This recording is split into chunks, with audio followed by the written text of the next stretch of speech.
bienvenue dans ce grand rendez-vous de la Coupe du Monde 2026. Place à notre affiche du jour.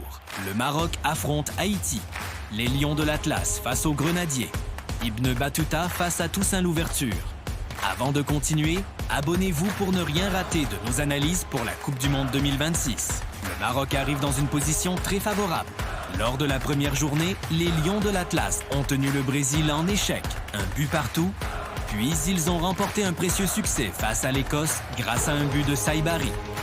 De son côté, Haïti a vécu un tournoi plus compliqué. Les Grenadiers se sont inclinés 1-0 contre l'Écosse avant de subir la loi du Brésil, battu 3-0. Le Maroc et Haïti ne se sont jamais affrontés en Coupe du Monde. C'est donc une première. Au niveau du palmarès, l'avantage est clairement marocain. Les Lions de l'Atlas ont marqué l'histoire en devenant la première nation africaine à atteindre les demi-finales d'une Coupe du Monde en 2022. Depuis plusieurs années, le Maroc s'est installé parmi les meilleures sélections du continent africain. En face, Haïti possède une histoire différente, mais respectable.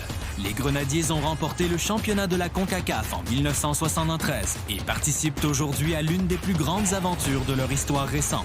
Sur le banc marocain, Mohamed Ouabi poursuit le travail engagé depuis plusieurs années au sein du football marocain. Son équipe affiche une grande maturité depuis le début du tournoi. Plusieurs joueurs seront particulièrement surveillés, comme Achraf Hakimi, le capitaine et leader technique de cette équipe, Sofiane Amrabat, l'homme de l'équilibre au milieu de terrain, et Brahim Diaz, capable de débloquer une rencontre sur une inspiration.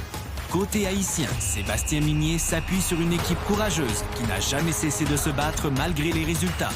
Dukens Nazon reste l'une des principales menaces offensives. Franz Di Piero apporte sa présence physique dans la surface. Et Lucius Donditson représente l'une des armes les plus rapides de cette sélection. Mais la principale force d'Haïti reste son état d'esprit, une équipe généreuse, combative. Depuis le début, le Maroc a montré davantage de maîtrise collective et technicité. Haïti possède du courage et de la générosité, mais l'écart de qualité entre les deux effectifs reste important. Je m'attends à une rencontre sérieuse des Marocains, sans beaucoup de pression.